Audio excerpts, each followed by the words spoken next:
আজকের ক্লাসে আমি কথা বলবো ইংলিশ স্পিকিং নিয়ে আমাদের সবার কিছু সবচেয়ে কমন 5টা ভুল নিয়ে।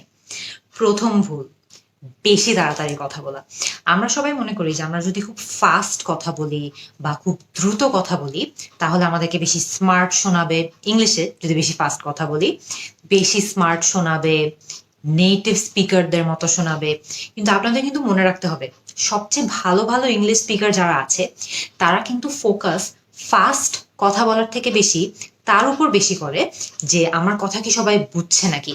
তাদের মেইন গোল হচ্ছে যে তারা যেটা বলছে সেটা যাতে মানুষজন বুঝতে পারে। তাদের গোল কিন্তু এটা কখনো হয় না যে আমি খুব ফাস্ট কথা বলবো, খুব দ্রুত কথা বলবো।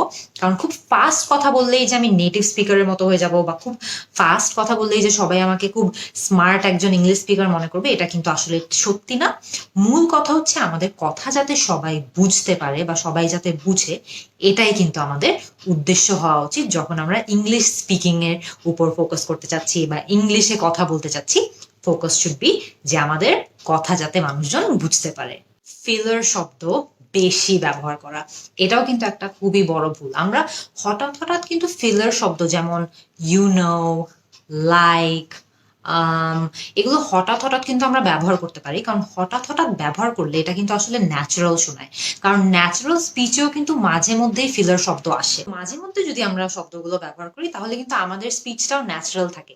কিন্তু বেশি বেশি ব্যবহার করলে যেই সমস্যাটা হয়, মানুষজন তখন মনে করে যে আচ্ছা, ও মনে হয় তেমন একটা ইংলিশ শব্দ পারে না, এই জন্যই খালি ইউ নো, লাইক এই ধরনের ফিলার ওয়ার্ডস গুলো ব্যবহার করে। সো আপনি কিন্তু আপনার ভোক্যাবুলারিটাকেও অনেক এনরিচ করতে চান। আপনি মানুষজনকে এটা বুঝাতে চান যে আপনার ভোক্যাবুলারি অনেক ভালো ইংলিশে। সো তখন সেটা যদি আপনি করতে চান, আপনি কিন্তু বেশি বেশি ফিলার ওয়ার্ডস ইউজ করলে সমস্যা হবে। তাহলে মানুষ মনে করবে আপনি তেমন একটা ইংরেজি শব্দই জানেন না। সো আপনার ভোক্যাবুলারি এনরিচ করুন, ফিলার ওয়ার্ডস হঠাৎ হঠাৎ ব্যবহার করুন, বেশি ব্যবহার করবেন না, এবং এই খারাপ হ্যাবিটটা আজকে থেকেই বন্ধ করে দিবেন। অফেন্সিভ ল্যাঙ্গুয়েজ ব্যবহার করা বা বেশি বেশি করে কার্স করা, বেশি বেশি করে গালিগালাজ করা, এই হ্যাবিটটা থেকেও আমরা যাতে আজকে থেকে বিরত থাকি।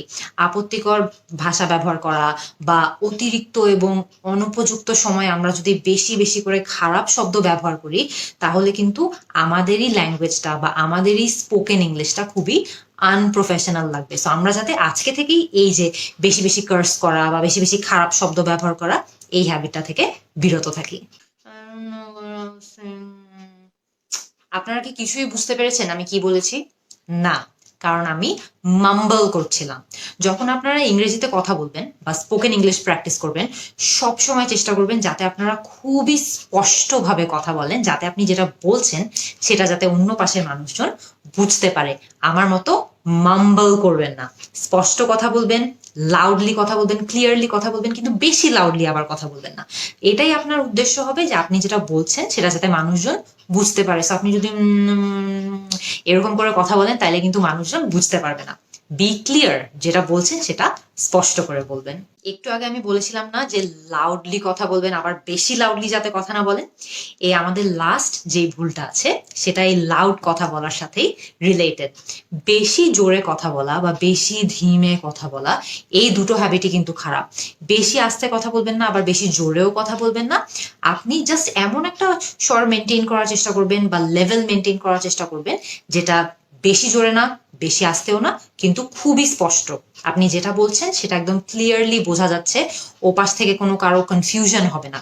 So not too loud, not too soft, just enough, একদম মাঝামাঝি একটা জায়গায় আপনি থাকবেন যেখানে আপনার কথাগুলো, আপনার ওয়ার্ডস গুলো, আপনার বাক্যগুলো খুবই ক্লিয়ারলি শোনা যায়, খুবই ক্লিয়ারলি বোঝা যায়। কারণ আমাদের মেইন উদ্দেশ্য হচ্ছে যে আমরা যেগুলো বলছি সেটা যাতে অন্য পার্টি বুঝে, সেটা ইংলিশে হোক, বাংলায় হোক, যে কোনো ভাষায় হোক না কেন, আমাদের মেইন গোল হচ্ছে আমাদের কথা যাতে মানুষজন বুঝতে পারে। তো সেই জন্য কিন্তু আপনার বেশি লাউড হলেও চলবে না, আবার বেশি কোয়াইট হলেও চলবে না, মাঝামাঝি পর্যায়ে স্পষ্ট একটা টোন মেনটেন করতে হবে। তো আজকে কিন্তু আমরা খুব ইজি একটা ক্লাসের মাধ্যমে দেখলাম যে আমাদের সবচেয়ে কমন 5টা ভুল যেটা স্পোকেন ইংলিশের সময় আমরা করে থাকি, সেই ভুলগুলো কি কি, এর বাইরেও কিন্তু আমরা রেগুলারলি অনেকগুলো ভুল করে থাকি। আপনারা আমাকে কমেন্ট সেকশনে জানান যে আর কি কি কমন ভুল আপনারা করেন যখন আপনারা ইংরেজিতে কথা বলেন। আমি আপনাদের সবার ভুল সম্পর্কে জানার অপেক্ষায় তো থাকবোই, কিন্তু আমি আরো অপেক্ষায় থাকবো যে কিভাবে আমরা সবাই মিলে এই ভুলগুলোকে খুবই ফাস্ট ঠিক করে ফেলতে পারি বা ফিক্স করে ফেলতে পারি। See you in the next class.